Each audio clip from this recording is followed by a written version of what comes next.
Warning, this podcast contains heavy spoilers for not just one movie, but entire franchises. We highly recommend going and watching these movies before listening to us as a companion piece that stitches all the timelines into one creepy, crime-ridden story. There will be no more spoiler warnings. We do not break character. After this, there is no turning back. You've been warned. Hit the music. You are talking about the nonsensical ravings of a lunatic mind. It's alive! It's alive! It's alive!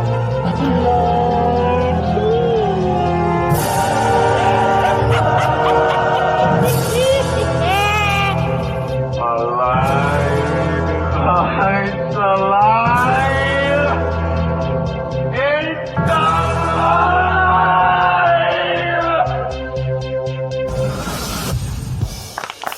Hello and welcome to It's Alive podcast. This is a true crime, paranormal, interstellar podcast covering unbelievable stories that sound like they were stripped from the pages of a Hollywood script. I'm your host, the Outlaw Dr. H.R. Smokenstein, THC, and with me as always is my very own Scream Queen, the perfect combination of beauty and brains, the bride of Smokenstein, the India heart expert, the guts and gore, the gorgeous, the sexy Amy Rose. Hi. Now, this topic this week was suggested by a listener on Instagram, and he actually suggested it to me, maybe 2 years ago. Mm-hmm. And I started doing a little research on it at the time, and I convinced myself I wouldn't be interested. And then I started doing research. He asked me again recently, and I was like, you know what, I did promise this, so I'm going to have a look into this again. And I started researching it, and now it's become one of my favorite fucking topics. Yep. I mean, up there with what we will be discussing next week, which is interesting because this week we're kind of going to look at the influence of your father figure on how you could turn out and how it might have molded a serial killer. And next week we'll be talking about a mother figure. how a mother could influence a young man to become a serial killer. So we're going to look at both sides of the coin here. Sure. Toxic masculinity and what's the version of female? Toxic femininity? See, that's fucked up. We're so bad. We have toxic masculinity. We can't even think of something. What's the female version of toxic masculinity? Karenology. Well, then what's the male version of Karenology then? Kevinology? We had this discussion the other night and I can't remember what it was. Kevin was one of the names. Greg was one of the names. Gregology. Chad Moses. I don't know. Oh, God. So I reckon we should waste no fucking time here and jump right in because this is a long enough script. I probably should have split it in two, but to be honest with you, this story's really exciting. I really love it and I can't wait to talk more about it. So let's get fucking cracking, man. And funny enough, what we're going to talk about this week is I've noticed from my love of true crime that sometimes it's almost like television. Do you know on television how you have the UK office and then they made the American office? Sometimes with serial killers, this happens similarly. America has Ted Dahmer. Who the fuck is Ted Dahmer? Ted Dahmer? It's when Ted Bundy and Jeffrey Dahmer had sex and made a baby and it became Ted Dahmer, the ultimate killing machine. Yes, Jeffrey Dahmer. America had Jeffrey Dahmer. And then over in England, you had Dennis Nielsen. Almost for the longest time, though, I thought Jeffrey was English. For a long time until I start, at a certain age, you start kind of picking up interest into reading. But I thought he was English. And it was because of Dennis Rader. Or not Dennis Rader. Oh my God, I'm terrible here. They were all over the place with serial killers on the mind everywhere. What was his name? Dennis Nielsen. Dennis Nielsen. I worked with a lady that lived on the same street at the time that all this shit would have been happening. But it's amazing how they look they have similar looks, similar backgrounds, almost identical crimes. Yep. And and even down to their glasses, talking the way they talk about things afterwards, everything, they are so similar. Yeah, even with Dennis Nielsen, the same way you have a tinge, just a tiny twinge of sympathy for Dahmer. And you don't have that with Dennis. No, but this is what I'm saying. I don't. Have you heard his full fucking story? It's very similar. It's a lot about homophobia, repressed kind of fucking sexuality, loneliness, alcoholism, not having that support group. These are two guys with early intervention could have been helped. But here we're kind of over the next 4 weeks, we're looking at a very similar situation here. The American version of this guy's kind of fucking, if you're going yin yang, this guy's fucking, if this guy's the yin, the yang is the next 3 weeks. The next 3 weeks, the story is much bigger. Yeah. But the story is much bigger because the person we're going to talk about lives longer. This tale is a little shorter because, well, Mark Lewis doesn't make it at the end. But the thing about it is they're the Jeffrey Dahmer, Dennis Nielsen thing, and it's the Ricky Gervais, Stephen Carell thing. There's a sea apart, but they're the same fucking thing. Yep. You know, they are so fucking close to being the same person, same circumstances, same kind of fucked up childhood. Yep. That built, not same, but similar factors that lead to what happens to both of these guys. Yeah. So it's really fucking interesting. So let's get into it. Let's go and start talking about London's camera creep, Mark Lewis. Okay. So tonight we are going back to London in 1960, a city bustling with post-war optimism, neon signs flickering outside cinemas and cameras clicking on every street corner. But behind the glamour, behind the promise of modernity, was one man's dark obsession. And his name was Mark Lewis. And to understand his crimes, we have to start with his childhood. Because if you ask me, Mark Lewis was doomed from the very beginning. And before I make my next comment, that's one more little thing I want to point out. 1960. These guys, the guy we're going to talk about next week and the guy we're talking about this week, were literally operating at the exact same time. Sure were. Whereas I think Nielsen might have been a little bit before Dahmer. Was he 80s? Nielsen was 80s, I think. And Dahmer was 90s. Dahmer was 90s. Anyway, yeah, this guy was... saying he was doomed would be putting it lightly.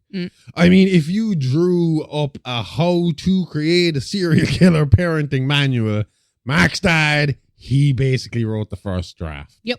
That father, Dr. A.N. Lewis, wasn't just any ordinary father. He was a well-respected scientist, psychologist obsessed with fear. And his only son, Mark, wasn't just loved and nurtured like a normal child. He was treated more like a test subject. Yeah, the classic, your child is just one long lab experiment scenario. Nothing says bedtime story like, smile for daddy's camera while I terrify you with a lizard. Yeah, exactly. Dr. Lewis documented everything on film. He filmed his son being startled awake by sudden lights. He filmed his tears, his panic, and even his trembling hands. And most chillingly, he deliberately staged situations designed to frighten Mark, leaving him alone in the dark, introducing sudden shocks and observing the effects. You've got to imagine, right? Being a little boy about 5, 6 years old, and instead of your dad teaching you how to ride a bike, he's showing you shoving lizards in your face and, you know, making little notes like subject demonstrates extreme trembling in the left hand. Yeah. Thanks, Dad. Police later uncovered reels of films stored away by Dr. Lewis. According to Scotland Yard report dated 1960, the recordings depict the child, Mark Lewis, subjected to repeated episodes of fear induction. The boy is seen waking up screaming under sudden bright lights. Instances of visible trauma are noted throughout the material. Translation, the dad was a creep with a movie camera. Yes. And it wasn't just Dr. Lewis who shaped Mark's psyche. Mark's mother passed away when he was very young. But his father wasted no time in bringing a new woman into the household, a stepmother who quickly became another figure in this bizarre family dynamic. Imagine losing your mom. And before the flowers are even wilting on the grave, dad's already remarried. And that's a lot for a kid to process. Plus, let's face it, I don't know a lot about Mark Lewis's stepmother, but stepmothers don't have a great reputation. Not according to Walt Disney anyway. It was a lot for him to process, and reports suggest Mark felt a deep isolation and a kind of emotional abandonment. He never received comfort or explanation, just more experiments and the cold gaze of his father's camera lens. So mom's gone. Dad's a mad scientist. And the new stepmom, she's not exactly a nurturing, stabilizing influence. Yeah, I'm seeing a recipe for disaster start to simmer here, you know? Yeah. It's not going well for fucking Mark in his early days. But there is one key turning point. And despite the trauma, or maybe because of it, Mark developed a fascination with cameras himself. For his birthday, Dr. Lewis gave young Mark his very first handheld camera. Now, that's a gift with consequences. Some dads give their kids a football, others hand them a fishing rod. But no, here you go, son. Why don't you document your descent into madness? Yep. There's anything wrong with that. I mean, I encourage my kid to go out and make movies every fucking day with his camera and stuff like that. But, you know, if I saw him intentionally trying to put people in terrifying situations just to see their reaction, I might get a bit worried and intervene a little bit. Yep. And Mark did document his descent into madness. He became obsessed with the mechanics of filmmaking. And by his teenage years, he wasn't just filming his surroundings. He was fixated on capturing fear. The way people's faces contorted, the way their eyes opened, the raw, unfiltered expressions of terror. Which, let's be honest, isn't a normal hobby. Most teens are out there filming their friends, doing silly skits or trying to catch UFOs on grainy fucking tape. Mark's pointing the camera at people having panic attacks and thinking, yes, this is art. Exactly. He would have been a good horror director. A former neighbour recalled in a statement, Mark was always pointing that camera at us kids. We thought it was a game, but he was never laughing. He wanted to see us jump or scream. That was when he smiled, only when we were frightened. And that's the creepiest neighborhood kid award right there. Forget water balloon fights. The boy is trying to document your soul leaving your fucking body. Yeah. There's fun with cameras, and there's you know, that weirdo who's trying to fucking. And it's not like regular fear. It's not like boo. It's like, I want to see the look. It will be in your eyes in a life-threatening situation. Yeah, you know, that kind of fear. Continue. By the time Mark reached his late teens, the obsession had turned darker.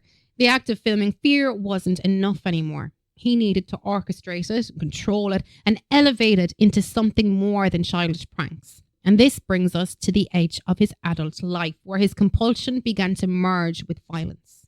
Like, I mean, just to sum it up again, like, the boy is raised in a house where he himself is seen as an experiment. You know, the mother isn't there, so she's not there to kind of put a stop on this. And I mean, you see this.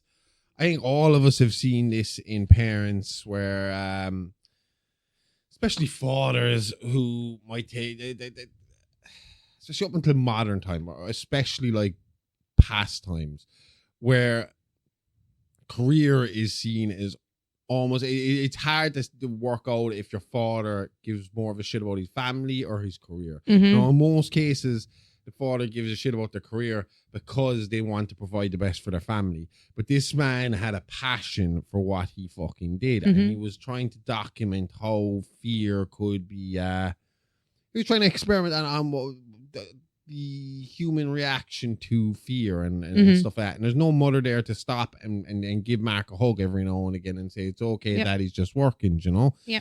You know, let's face it, he would have been better off in a prison rather than a fucking university lab with what he was doing to this fucking poor kid, you know? Yeah. And you add in a shiny new camera, what do you fucking get? I mean, like father, like son, your dad is your fucking hero, your role model. You look up to him. You follow in your father's footsteps. I mean, it's a saying there, you know, when it comes to work. So for Mark, if it's all he knows, and when he's handed a camera, he knows that this camera's job is to capture fear, because that's what dad has taught me. Yeah. What are you expecting to fucking happen here? Yeah. Well, you asked there, what do you get? You get a man who would go on to become one of London's most notorious killers of the era. And in the next part of our story, we look at how Mark Lewis moved from voyeurism to murder. How the camera became not just a tool of his expression, but his weapon. and how Londoners began to whisper about the strange deaths of women who always seemed to die in front of the lens. Spoiler, the police don't love it when your tripod doubles as a murder weapon. Nope. And by the time Mark reached his early 30s, he was living a quiet life on the surface. Neighbours described him as polite, shy, a bit odd, but harmless. He worked as a camera operator in a London film studio and also took side jobs as a photographer. He rented out rooms in his late father's large house, but mostly kept to himself. What no one knew was that his compulsion, his need to capture fear on film, had grown uncontrollably. It was no longer enough to frighten strangers or film street life. Mark wanted something purer, something final. He wanted to capture the exact moment of death on camera. You know, it's funny you say neighbours described him as polite, shy, a bit odd, but harmless. That is like a quote that will go on to be used every single time a serial killer is unveiled to their Shy but neighbours. harmless. Him? Quiet, bit odd, but you know, harmless. Keen, Didn't bother nice us. guy, quiet guy, harmless. And that's when the hobby has gone too far. You know, when he starts looking at the idea of catching the exact moment of death. Yeah. I mean, scrapbooking, fine. Bird watching, fine. Filming strangers' final screams, not the most homely. They're not the most, fucking safest of hobbies. They're normal hobbies, you know. It's not on the. When I got a list of hobbies to introduce to my children to try and get them more active, I didn't see that chapter. No, that was missing. Mark's weapon of choice was as bizarre as it was terrifying. Like you said, he'd modified his camera tripod, attaching a sharpened steel spike to one of his legs, like he made it in prison. Yeah. I've seen pictures of it. It's fucking pretty amazing. It was a good idea. For what he was doing. It was going to catch you off guard. You weren't going to see it coming, basically. And hidden inside the camera itself was a mirror, so that as his victims looked into the lens, the very last thing they saw was their own terrified reflection. I told you this as well before you recorded. I was like, Mark Lewis to me has like a bit of a sympathetic streak about him as well, because I know about his childhood and all this stuff. And I said a lot about his process to me felt like someone, like you just mentioned Geen there a little bit. Yeah. Geen-like, where I don't think he fully... for most of it, it seemed like he didn't understand what he was doing was bad. It was for art. It was for science. It was for... He was a product killer. You were... Oh no, would he be process or product? That's a tricky one, bit of both. I would say more product, because he wants to film at the end. I don't think the process of killing was what the enjoyment. It was the look on the face. Of fear. Okay. So, but I suppose that is the process too as well. But you need the look of fear, because once the look is gone, but then you have the product of the camera. You do got guys who land in the middle. Yeah. The thing about it is, for me, a lot of my sympathy melted away when I found out about the mirror that he put on the fucking camera so that the victim could see the fear as well. Because in that eyes, I know to him it might be amplifying the fear to the maximum point that he can get the most. It's like a director who just doesn't read, a director living outside of reality. You know what I mean? It's twisted, but it's almost poetic at the same time. Smile for the camera, and oh, by the way, the camera's about to fucking kill you. Yeah, you know, exactly. It's a lot, but a lot of my sympathy just kind of drifts because of that fucking one mirror. Yeah. If that mirror wasn't there, you'd have a bit of that sympathy. Sympathy would be a bit more heavy on me. You know, weigh a little more on me. Yeah. And Mark's murders weren't spontaneous. They were carefully staged productions. He chose his victims, set up his camera, and orchestrated the scene so he could capture that split second of absolute, unfiltered terror. And so, on one cold London night, he committed his first known murder. The victim was a local sex worker, unnamed in contemporary reports, but later referred to in police documents simply as Victim 1. Witnesses saw her enter an alleyway with Mark shortly after midnight. Moments later, she was dead, impaled by the hidden blade in his tripod, her final moments caught on film. Imagine being a detective called to the scene. You got a woman dead in an alleyway. Well, she wasn't in an alleyway. The video that you see of her when you look up the news report, she's in the alleyway, but she had actually brought him into... she was a prostitute. Yeah. She brought him into her home, her little apartment. And that's where they found her dead. But there was no sign of a struggle. Mm-hmm. So obviously he had solicited her. Oh, yeah. And meanwhile, the killer is walking away calmly with a camera slung over his shoulder like he's just sightseeing. Yeah. You know? Like it was no big fucking deal. Yeah, yeah. And according to the coroner's report, the wound was precise, clean, and fatal. A single thrust to the neck region caused rapid blood loss. Death would have been nearly instantaneous. Yeah, almost like it was designed that way. You know, funny how scientists' kids pick up the efficiency thing, you know? I mean, he wanted to see the fear, not the suffering. Which again brings up that kind of processed product fucking debate again, because obviously he wanted to get this done quick. It wasn't a case of he's going to play with the entrails afterwards, you know? Exactly. So exactly. In that description, I suppose, the process, he would be a process killer. Yeah. That's he true. just enjoyed watching the process over and over and over and over again later. Yeah. At first, police suspected a client dispute, a fight that turned violent. There were no witnesses to the actual attack, and the only clue was a strange, shallow cut on the victim's face. Detectives couldn't believe it, couldn't explain it even. Well, I mean, again, how often have we said this? Sex workers... Well, there's a reason she's just called victim 1. It's terrible. They're the less dead. They're all, as far as the police were concerned, especially in 1960s, harlot, Jezebel. Forget that girl. She knew what she was in. Yeah. She knew what she was getting into. She knew this was a possibility kind of thing. Which, for the record, was like, he wasn't just killing. He was turning the murder into a horror film, starring the victim themselves. Like, so I mean, this is.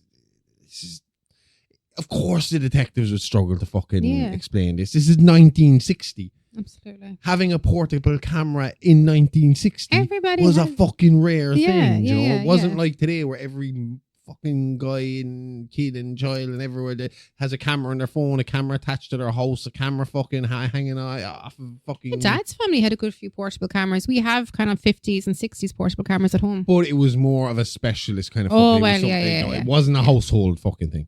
No.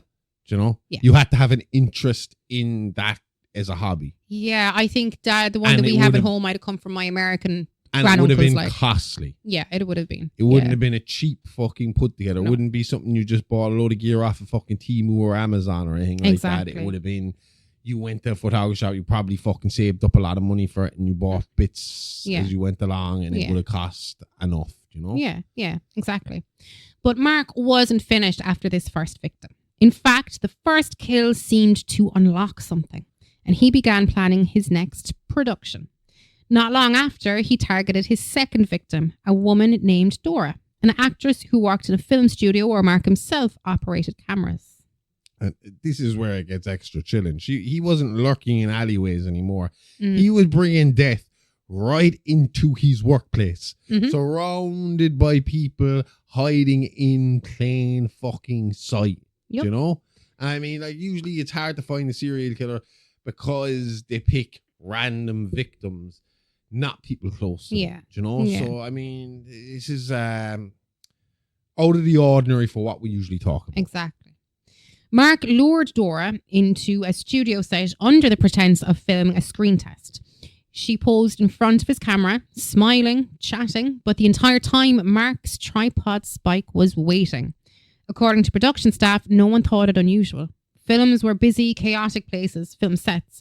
A cameraman asking an actress to run through a scene alone, like that would barely raise eyebrows. Well, it was a perfect camouflage. And you have to remember at the same time, Dora is an aspiring actress. Yes, she's getting roles, but they're not big roles. So you're going to say yes to pretty much about anything. Mark is an aspiring director. He works on the film sets as a cameraman. He wants to be a director someday. So this is like the two of them going off to do a indie production to kind of hone their skills and show what they're capable of. So they're both, she's very willing. Obviously, you know yourself, actresses are going to be like, yeah, I'll take that opportunity. 100% I'll take that opportunity. Any opportunity to help me get up the ladder, I want to do it. Exactly. So, I mean, it's the perfect camouflage. Everybody's already pretending to be scared or glamorous for the cameras. Nobody realizes the guy behind the lens is genuinely making a snuff fucking film. Oh, yeah. And when Dora's body was discovered later, detectives noticed the same strange wound pattern. The similarity between her death and the first victim began to raise suspicion.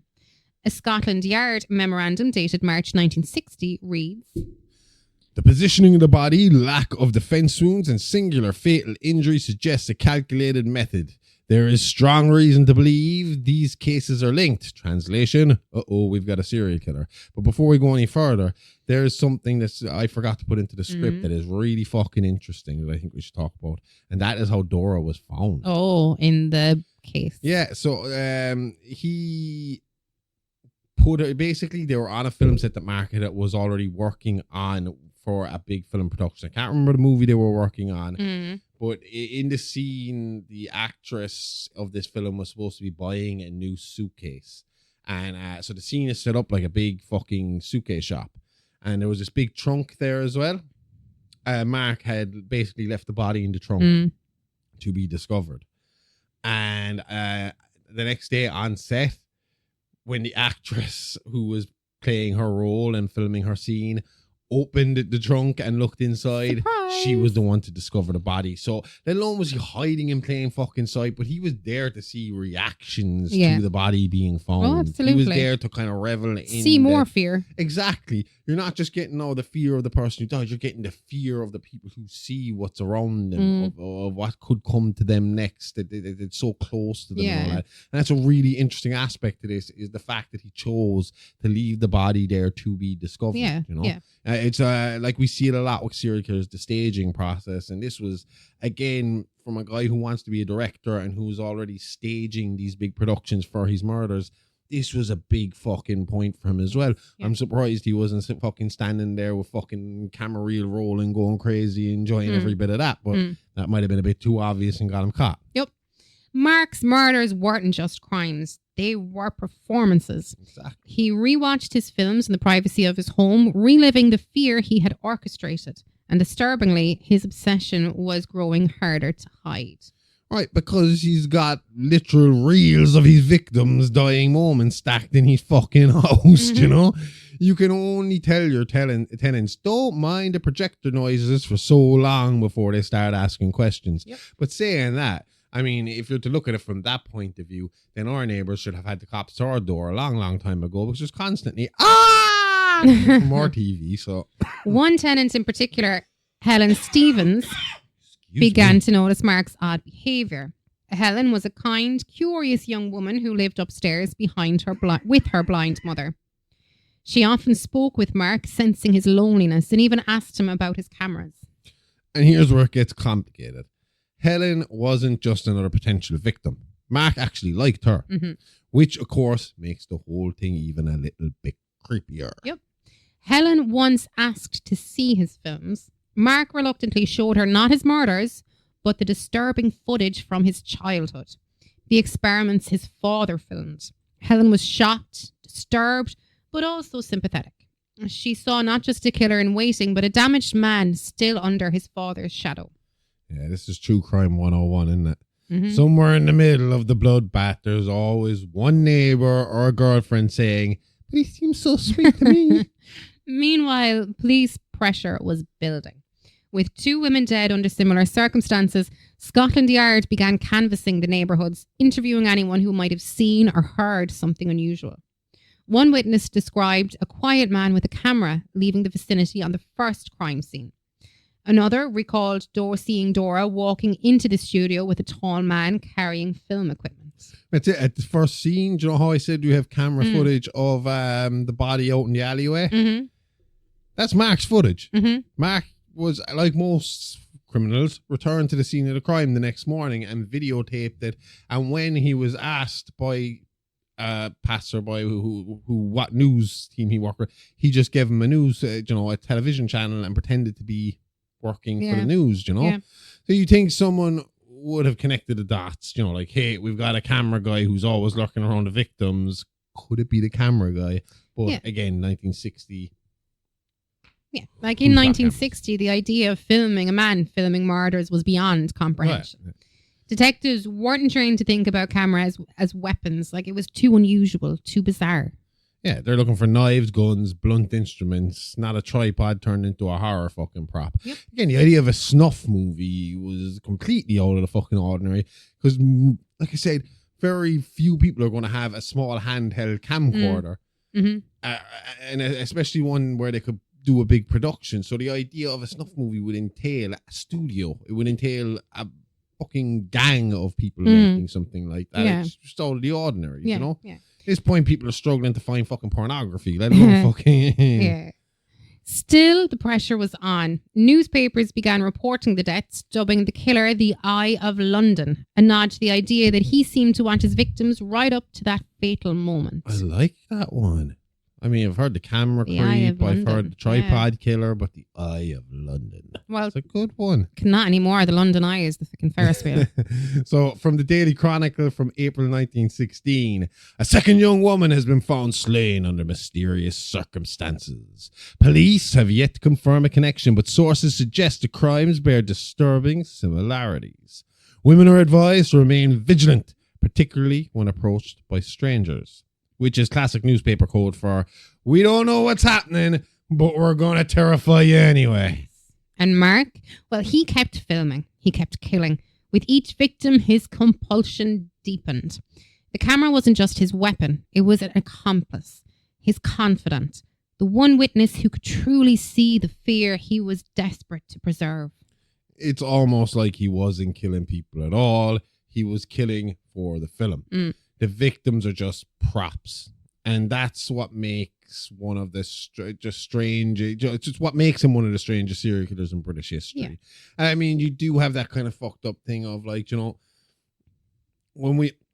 I've even described it before, you know, when we're watching horror movies, the reason why I wouldn't say people who enjoy horror movies are psychopaths because they're watching people getting killed is because we are very aware that the people are going to stand up after the director screams cut and walk home and live their lives. Yeah. And in this case, you'd have to wonder, was Mark's mind working the same way? Same way. Was it a case of, it's not fine, real. once I'm finished filming, these people are irrelevant. Like the they're objects, Beatles, they're John just- Lennon's killer, and he was like, "Oh, I wasn't killing a real person. I didn't shoot a real person." Yeah, exactly. yeah, that kind yeah. of fucking shit. Yeah. Yeah.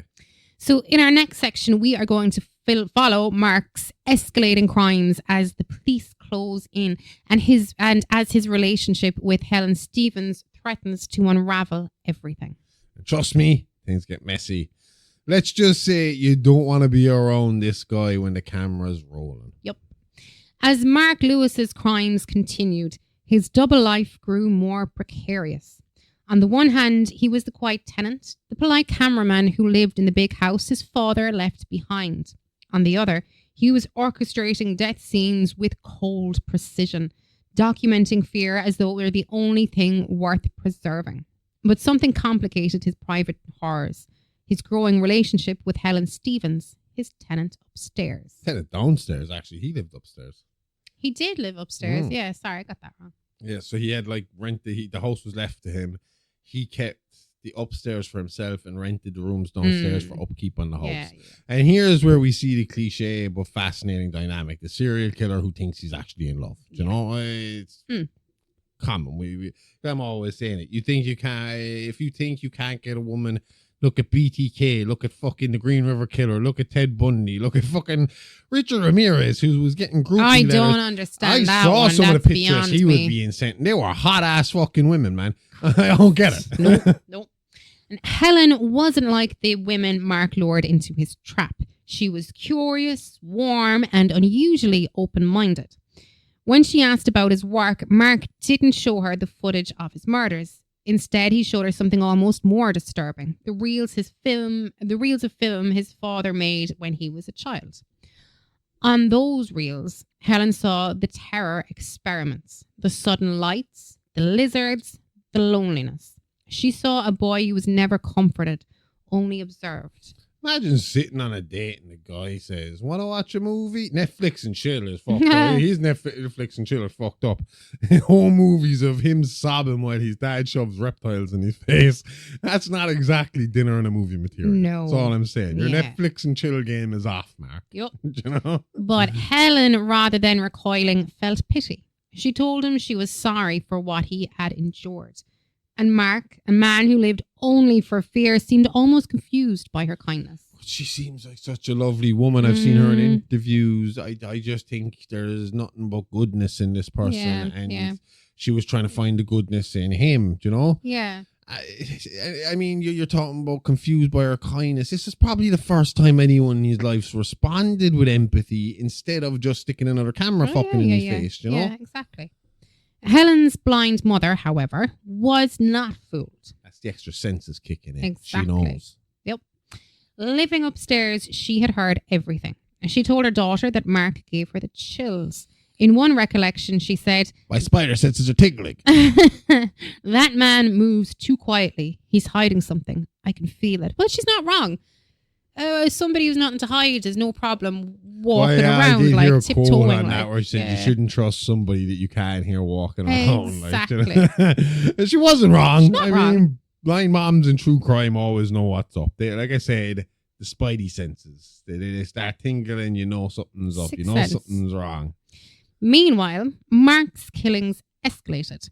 He sought victims not only in the anonymity of the streets, but in professional circles. He murdered another young woman connected to his film studio work, luring her under the guise of a screen test. The pattern was becoming clearer. Each victim was killed in front of his camera. The same wound, the same chilling staging. See, the thing about it was he had this kind of extra, like I said, there was one thing about Dora, right, where she was an extra who wanted to up her level. Yeah. Mark had a side gig Okay. where there was this local news agent. Like I said, know this where is this 1960. going, yeah. Getting dirty magazines, getting dirty pictures, the internet Pornhub, they didn't exist No. so getting dirty magazines and pictures was kind of hot. You'd have to buy them under Was the your guise of porn? educational material. And someone had to make them. Mm-hmm. So this news agent had actually hired Mark, and over the news agents, he had a little room where he hired women to come in and model and take pictures and edit sets and all that kind of shit. And Mark would do those photos for him. But you know yourself, I mean, a lot of these girls that are going in with the idea of modeling have higher aspirations. Of course they do. You know, Yeah. they don't want to just be fucking nude models. They want to be actresses. They want to be stars. And this is just a jumping off point. So when someone like Mark, who works in the film industry, turns to you and says, "Well, I'm going doing a screen test. I mean, you actually look perfect for the part. Take some headshots of you. Why don't you come on in and we'll run a scene and we'll see how you get on." Exactly. Girl's going to jump at a chance, especially when you've been around Mark enough and you can see he's a shy, quiet, timid guy, seems safe, do you know? Yeah. Yep.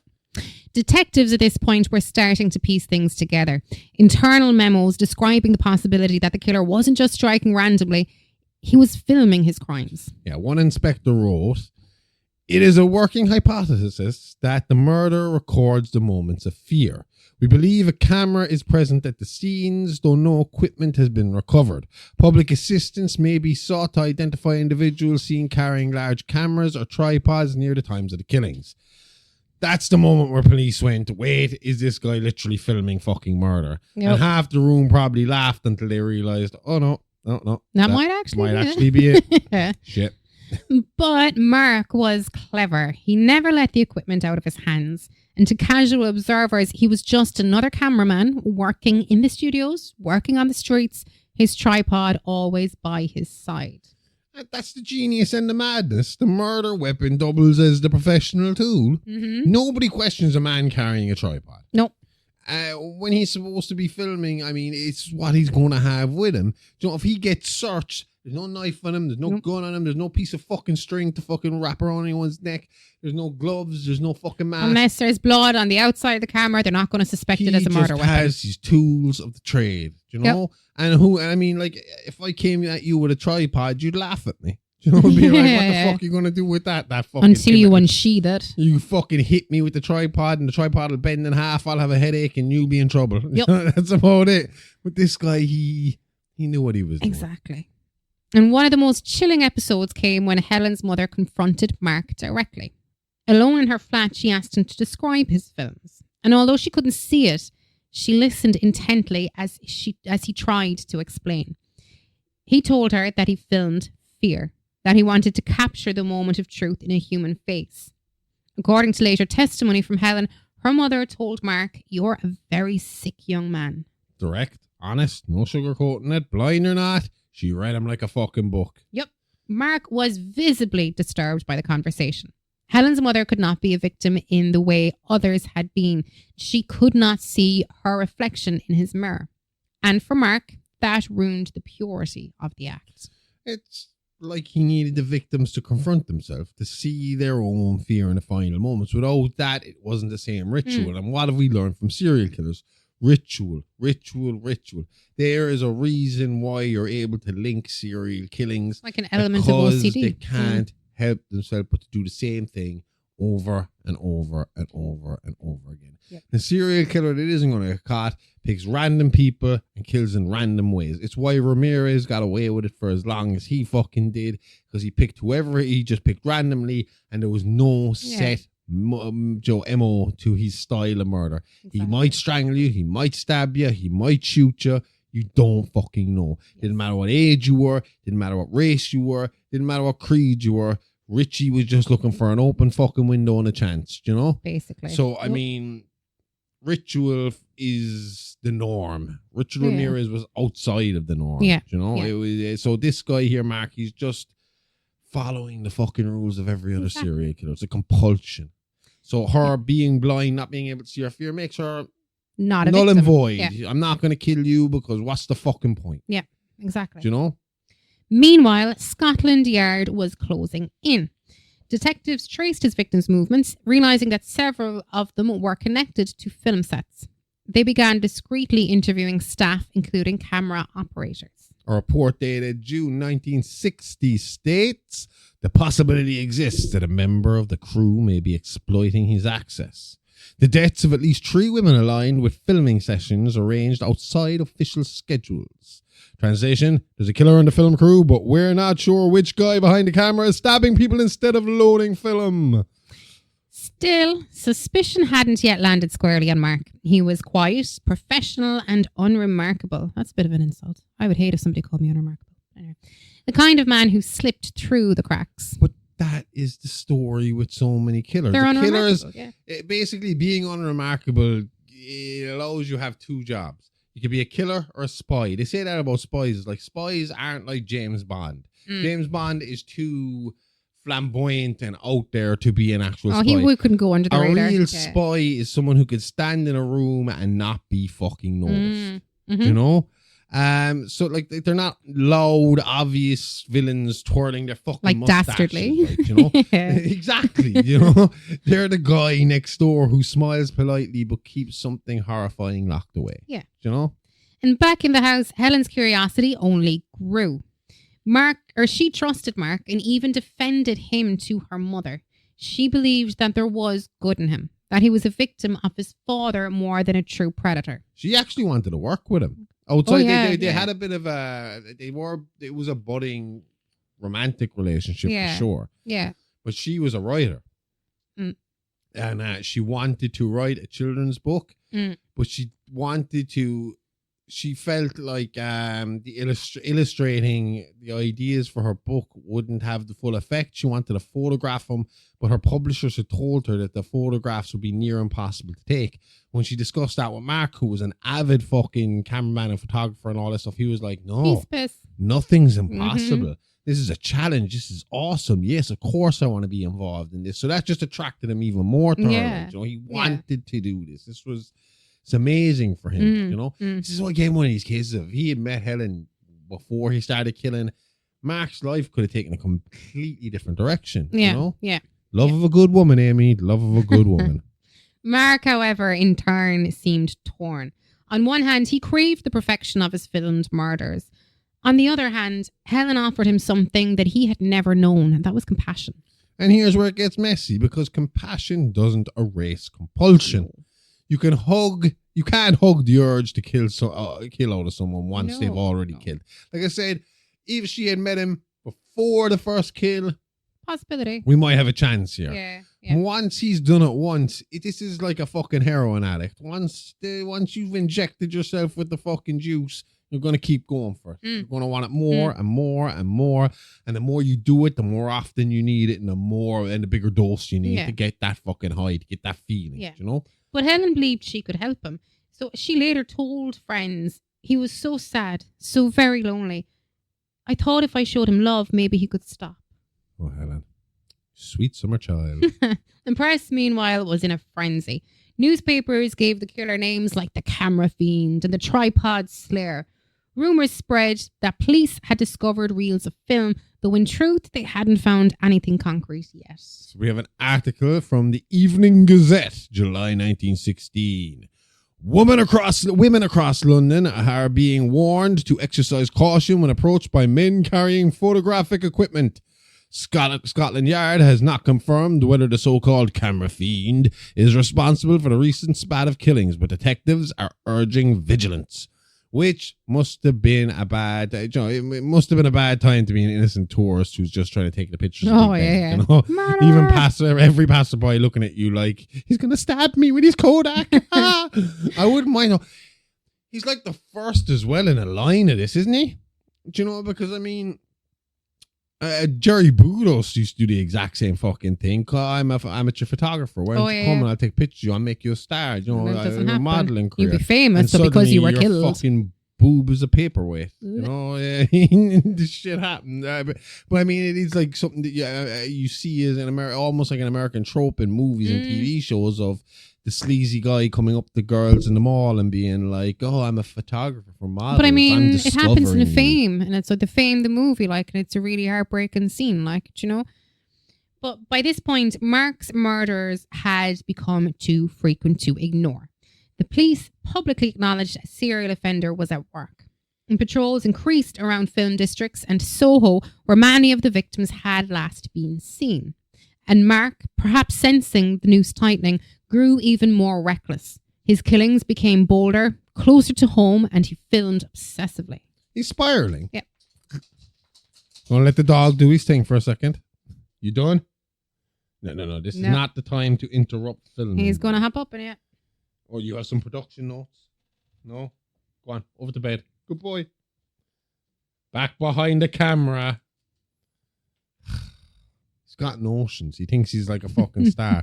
Anyway, Mark's spiraling. It's a classic pattern. Like I say, it's like a heroin addict. They start with a small dose, it'll get you high, but eventually you're going to need more and more and more and more. It's like a berserker fucking mode, like Bundy when he was fucking finishing off. When he broke out of prison that time and suddenly he's just fucking kill. When he went on that Florida run where he just fucking went killing fucking from one house to the next. It's like Michael fucking Myers when he got out of fucking the sanitarium, and it was just in 2018 he was just going from one house to the next, just murdering. The classic pattern. Start cautious, then confidence builds, you're not getting caught, then paranoia, then desperation, and all the while the police are finally catching up with you because you are slipping. You are getting too confident in yourself and you think you can get away with fucking murder, so you're going to do it more often, and you need to do it more often. It's a compulsion you have to fucking fill, like, you know. But Helen remained the wild card in his story. She believed she could save him.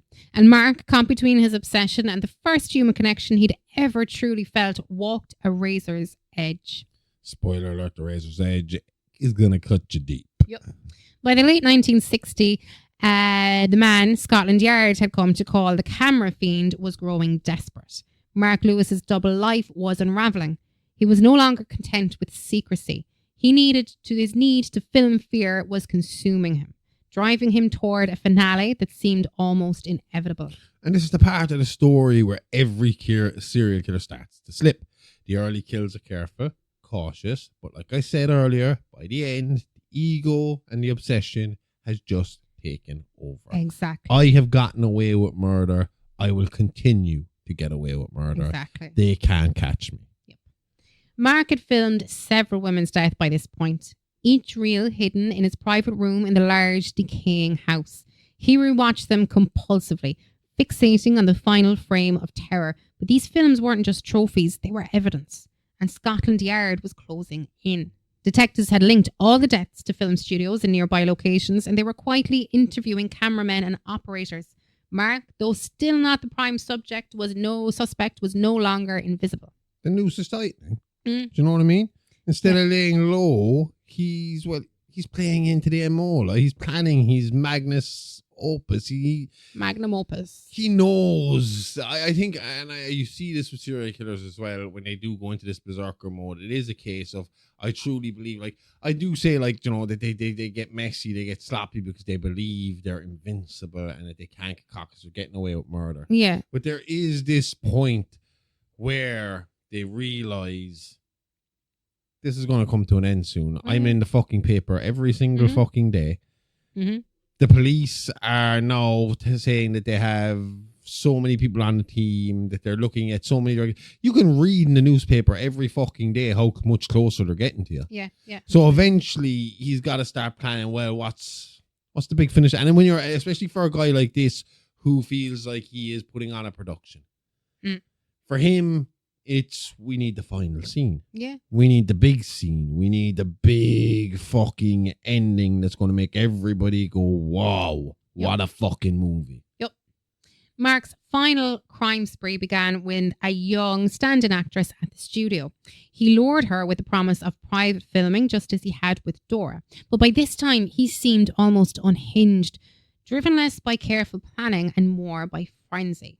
Her death bore the same hallmarks: the tripod spike, the mirror, the staged terror. But unlike the earlier crimes, Mark was sloppy. He was seen entering the studio with her late at night, and staff remembered his nervous demeanour. It's almost, that's always the giveaway, right? In the beginning, he's invisible, just another quiet man with a camera, but now everyone notices him. He's sweaty, twitchy, dragging people off set at odd hours, and the cracks, they're bound to start showing, you know? Yeah. I mean, I even remember BTK saying, like, you know, that after his killings, the sound of a fucking police siren would make him fucking jump. Yeah. Because it's like, they're coming. They're finally coming for me, you know? Yeah. So, I mean, they got it. It's, again, not to bring it back to drugs again, but it's like guys who fucking become cocaine addicts. Yeah. The paranoia, they need to keep taking it, but that paranoia is getting worse and worse and worse and worse and worse. That's why so many fucking major league gangsters end up getting taken down. They get high in their own supply, and suddenly they start fucking looking at everybody around them in their circle and being like, who the fuck is fucking with me? And he's visible, and then the guys underneath are going, well, that guy's starting to crack. And if he cracks, our business is fucked, then we could end up in prison. Someone's going to have to get rid of this guy. Yeah. Yeah. So, I mean, it's very similar in that regard, that, you know, people around him are seeing it, which is, why is he so edgy? The police keep showing up and this guy keeps fucking sweating it every time they turn up. Maybe we need to start talking about Mark a little bit more, you know? So after that murder, the police finally had enough to act. Detectives requested to search equipment rooms, lockers, and personal effects of the crew. A Scotland Yard internal report noted, subject M. Lewis, camera operator, reserved demeanour, witnessed with victim prior to disappearance. Interview recommended. And boom, the spotlight is fucking on him. For the first time, Mark is no longer the observer. He's the one being observed. But before police could move in, Mark's obsessions drove him to his most chilling moment yet, bringing Helen into his secret world. He invited her into his private room where the projector whirred and the reels of death waited. He showed her the films, and one by one the murderers unspooled before her eyes. Women screaming, eyes wide, and the camera capturing their final terror. Can you imagine that moment? You think the guy you like is just a little eccentric, a bit sad, and then suddenly you're watching proof that he's a serial killer. Oh, yeah. And I mean, like, how would your fucking mind work in that situation? And that'll tell you as well where Mark was at. Mark had to fucking know at this point the game is up. Mark has to fucking know that they're going to catch me. If he's showing this to her and he's bringing her to this fucking point, he's got, and then on the other side of it, a point you made to me when we were discussing this off air, and you said, like, when you were reading about Mark, that he was terrified of the idea of scaring Helen in case the fear in her face activated the side of him that will cause him to fucking kill. Yeah. So Helen said that what he kept saying to her was, as long as you're safe, as long as you're not afraid, as long as I don't see your fear, basically. Like, so the thing was, he was telling her, if you get scared and I can see it in you, you're next. So you'd have to wonder when we get to this point, because I know what's going to happen next. You know what's going to happen next. We're about to tell the people what happens next. Yeah. was that always the original plan? Or had he decided that Helen just had to go too, and that's why he showed her what he showed her to see if her reaction, or if he got. Well, I think that because she was showing him that's it. Because she showed him compassion, he thought that this could be a life partner for him. And was it a test to see how she'd react to it, or if he could hold himself, or was there enough human still left inside him that the love for her was strong enough to stop him in when he sees the fear in her face? Yeah, and apparently maybe it was. Well, Helen was horrified, and she begged him to stop. She told him that he needed help and that he could turn himself in. But Mark was past the point of redemption. To him, these films weren't crimes. They were masterpieces.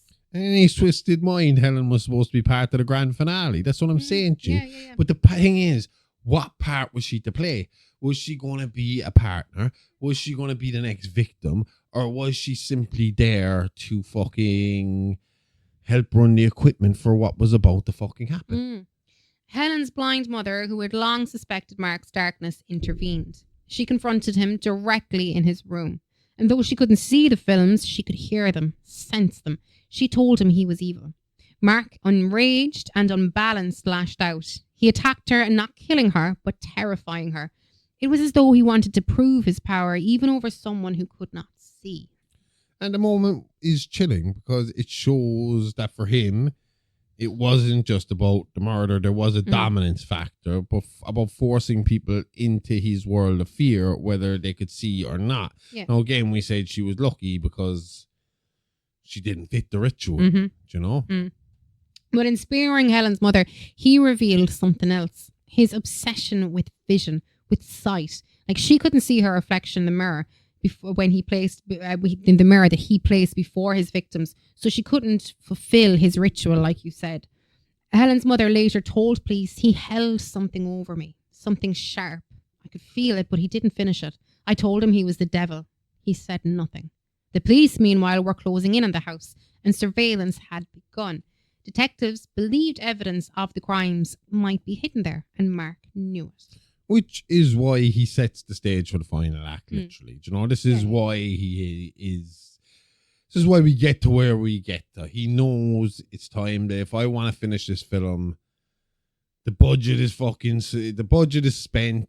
The film reels are coming to an end. I got to get to the last scene. Exactly. It's time to finish up. Yeah. In the final hours of his life, Mark set up his room like a film set. Cameras, tripods, lights, everything arranged with clinical precision. He loaded the reels, prepared the spike, and began filming himself. He explained, speaking aloud into the camera, that his life had been one long study in fear. First as his father's subject, then as the director of his own experiments. He confessed that he had been building towards this moment, capturing his own death on film. The ultimate performance in his eyes. He wasn't couldn't just be satisfied in filming others' fear. He needed to. I mean, it's the bookend, isn't it? He was the subject at the start, so he needs to be the subject at the end. Everything in between was just more experimenting before he got to that last bit. It's almost in his mind poetic, isn't it? Yep. You know, this is how I go out. You know, we have to see. It's almost like if he's the subject, everyone he killed in between was like to control to see does he fit in with the rest of society, of what society's vision of fear is. Yeah. Helen, realizing what he intended, tried to stop him, and she begged him not to go through with it, but Mark was determined. He explained that he had designed his equipment so that the final scene would be complete. The camera, the mirror, the spike, all turned upon himself. According to police reports, when they entered the house, they found Helen screaming, restrained but unharmed. And they found Mark Lewis dead, impaled on his own device, the camera still whirring, recording the last moment of his life. It's morbid, but in a way, he stayed true to his method. Every victim had to see their own terror reflected in the mirror in the end, and so did he. Yeah. No, the only thing about it, though, is according to Helen herself, there was almost peace in Mark in his suicide. That, ironically, he didn't really see fear in his day. The fear was there momentarily, but once the spike hit him, relief entered his face, and his final moments alive as he bled out were him at peace. Yeah. Not in fear for the first time in his life. The fear was gone. The weight was lifted, and Mark almost left the world peacefully in his own way. Yeah, you know? Exactly. The police seized the reels, dozens of them.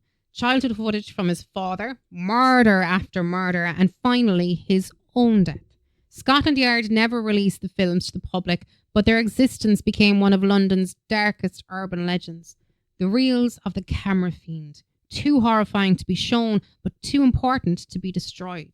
Some say they're still locked in an evidence locker somewhere. Mm-hmm. Personally, I'd say they can fucking stay there. Do you know what I mean? Yeah. I don't need to be seeing that shit. No.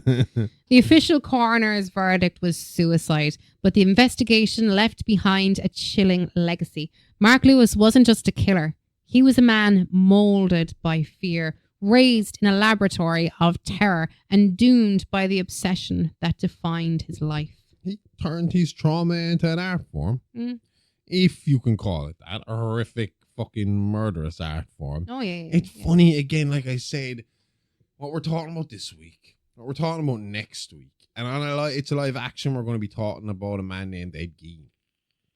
And the three of these people are very, very similar. Yeah. Very, very similar in the way their fucked up childhoods and the fear that was instilled in them from their fucked up childhoods led to more fucked up things. And that, and in all three cases, they turned their trauma and their murderous actions into a form of art, at least in their own eyes, you know? Yeah. So it's amazing. You're going to see that as a topic for our Halloween topic this year. It's arts and crafts with murders. Yep. Art Attack, featuring Mark Lewis, Ed Gein, and Norman Bates. And while Mark's story ended in 1960, the questions linger. How much of his violence was born from his father's experiments? Could he have been saved if someone had intervened earlier?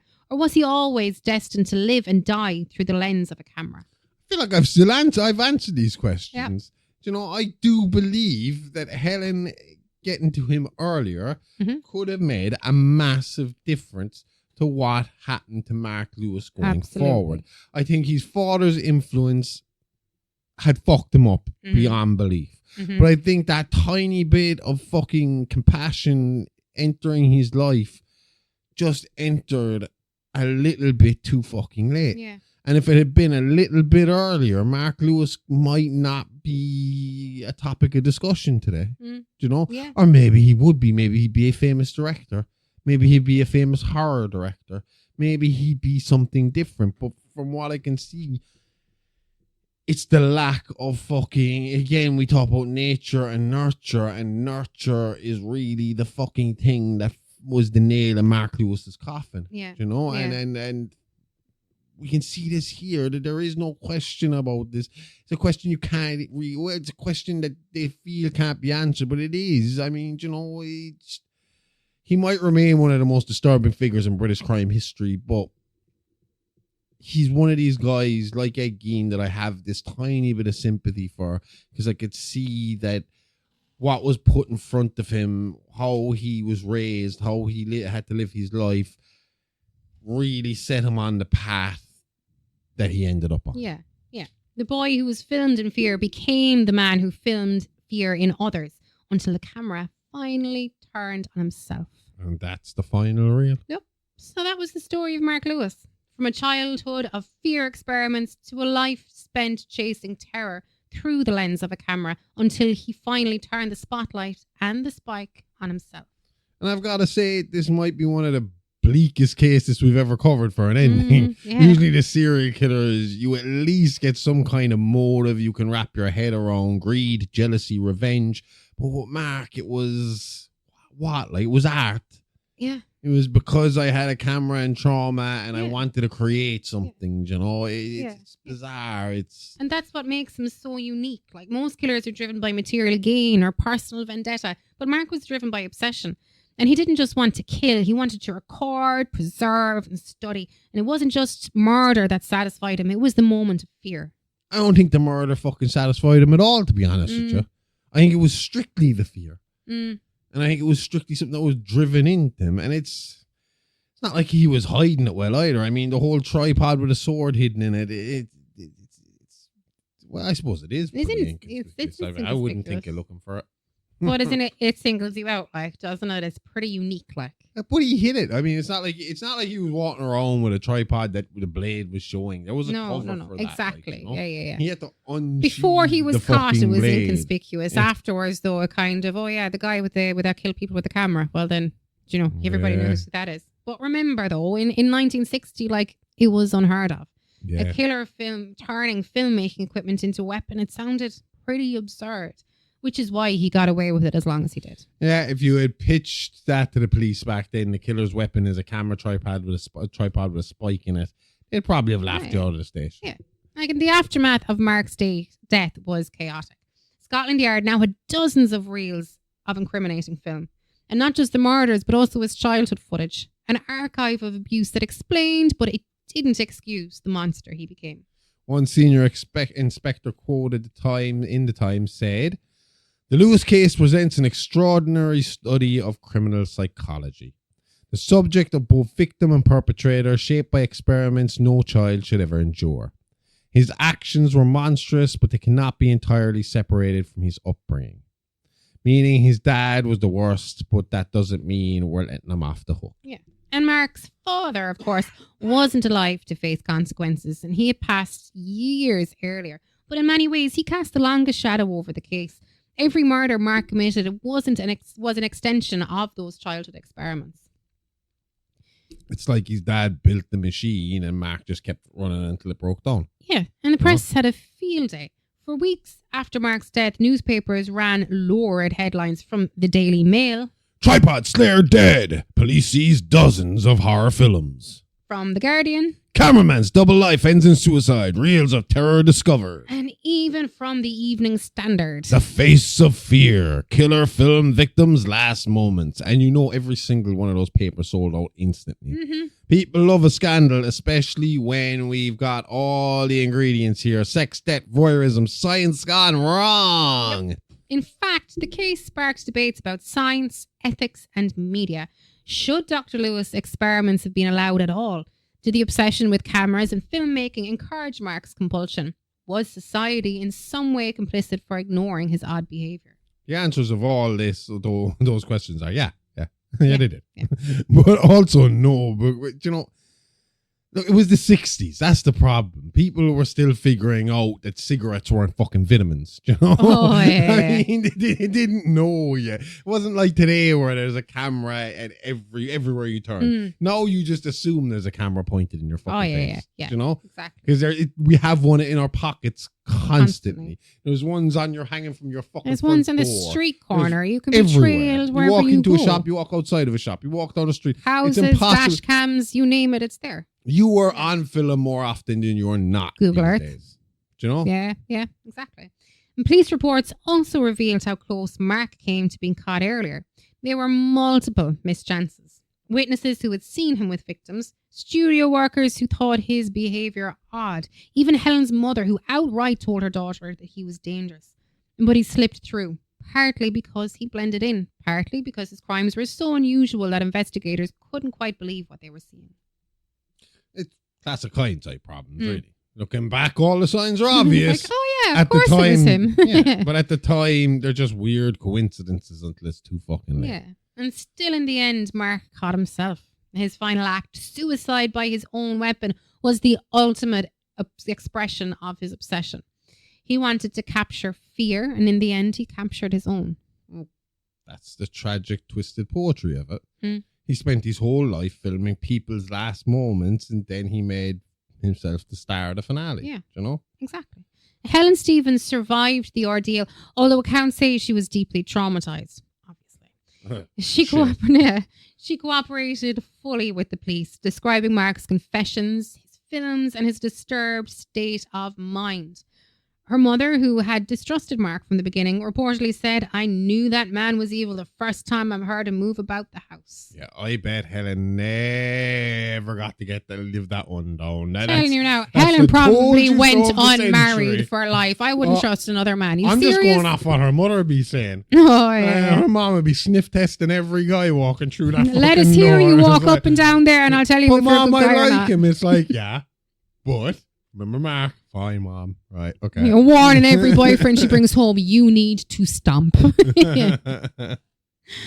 As for the reels, they were classified as evidence and locked away, and rumours persist that some investigators, all right, Sean Connery, watched them and were haunted by what they saw. Well, of course they watched them. I guarantee. I always pity the poor dude that's got to work in the fucking child porn section of the fucking police, you know, that has to see all that kind of footage all the fucking time. I can manage the murder stuff. I couldn't do that. I would be like, if they tried to move me over to that section, I'd hand in my notice. But again, you're talking about 1960 where people saw very basic horror movies like Frankenstein and stuff like that and passed out in the fucking theater. You know? Lobstermen from Mars. Yeah. So a detective later said anonymously, those weren't just films, they were crimes on celluloid. You could see the exact second the victims realised what was happening to them, and it stays with you. Yeah. That's probably the understatement of the fucking century. Yeah. Imagine clocking into work in Scotland Yard and being told, "Hey, can you screen these snuff films and take some notes?" Yeah. It's a bit fucking... I just have to pretend I was watching horror movies, to be honest. I don't think I could do. I remember watching the Buddy Holly story, and it kind of, like I told you this before, and you don't even see him go down the plane crash or anything. It kind of freezes and he's happy on stage and it's a happy expression and it zooms in. It was Gary Busey and it zooms in on his expression. And it's kind of like a happy, sad ending, but I mean, like, that fucking stayed with me for ages because you know what's coming, like, so I definitely couldn't work in that. Just something to do with that. But anyway, in the decades since, Mark Lewis's story has remained one of the strangest and most disturbing in British criminal history. His case is studied by criminologists as an example of how childhood trauma, scientific malpractice, and unchecked obsession can combine into tragedy. Basically, don't terrorize your kids for fun. Or experiments. Don't build weapons, auto cameras, and maybe, just maybe, check on your quiet tenant once in a while. Exactly.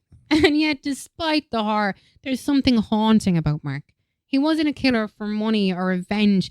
He was a man trapped in his father's legacy, desperate to make sense of his fear. Again, not excusing him, but it does make him different from other BTK. People we covered, you know? Yeah. Most killers leave you disgusted. Mark leaves you unsettled and you feel almost sad for him. Like you just watched something you weren't supposed to see or something.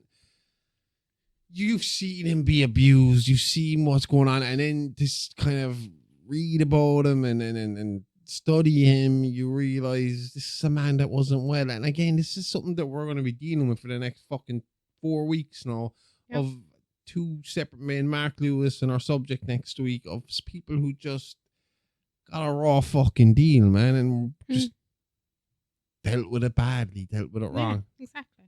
So what's the legacy of Mark Lewis? Some say it's a cautionary tale about science and ethics, and others say it's about the dangers of obsession. For me, though, it's about how fear shapes us. Mark's whole life was fear, inflicted on him and then inflicted on others. And in the end, fear destroyed him.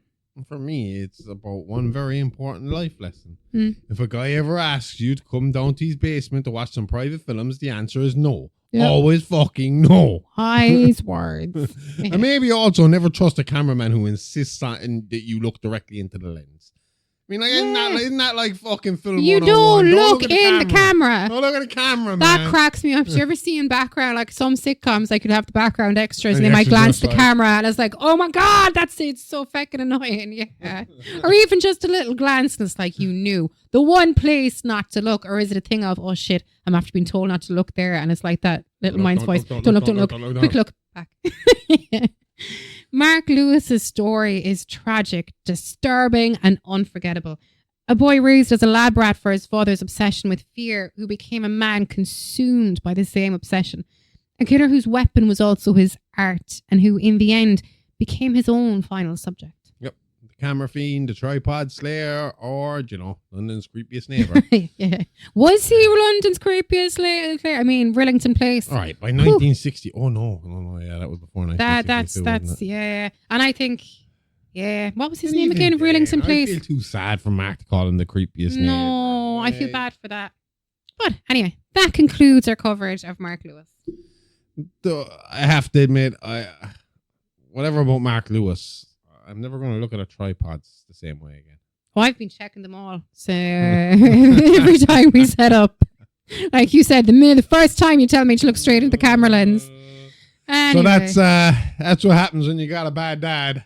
Next week, come on back. We'll tell you what happens when you got a bad mom. Yep. And if you want more horror and crime fun, then head on over to patreon.com/the Horrorverse Network and check out our bonus show. It's live action because tomorrow we'll be dropping our bonus show episode where we list or dig a bit deeper into Mark Lewis and compare him to other killers like Ed Gein, Ted Bundy, and the repulsive BTK Dennis Rader. And while you're there, check out the rest of our Patreon exclusive shows like Amy's Horrific History, Playing with Bones, where we just covered yesterday mass graves. Mm-hmm. And next week you're talking about preserved bodies, basically, right? Bodies that have been frozen in time. So that's Otzi, the ice mummy. I think we're talking about Colombian mummies and bog bodies. And the first season of Celebrity Rap Sheet is wrapped and up there and ready to go. So go check out that now. It'll be back again after 4 weeks when we're done with Playing with Bones. Mm-hmm. We're going to keep going back and forth. 4 weeks of Playing with Bones, 4 weeks of Celebrity Rap Sheet. So right now we have the story of Fatty Arbuckle, Mabel Normand, William Desmond Taylor, and the Black Dahlia available to listen. If you want a little taster of it, go back last week. We dropped the Fatty Arbuckle episode in place of the Horrorverse headlines for a little taster. So you can go check that out now for free on this feed right here where you're at the moment. Just scroll down a small bit. All that and mini monsters are available now at the Horrorverse Network on Patreon. Subscribe now for only $5 a month with a 7-day free trial for all new subscribers. And if you're into gaming, you can catch me on Twitch every Monday from 10 p.m. to midnight Irish time, which is 4 p.m. to 6 p.m. EST. And that's on Twitch at Amy Rose 9. We'll be back next week with more tales from the Horrorverse. See you then. Same Alive time, same Horrorverse channel. Okay, love you. Bye-bye. Hey, lady, love you. Bye-bye.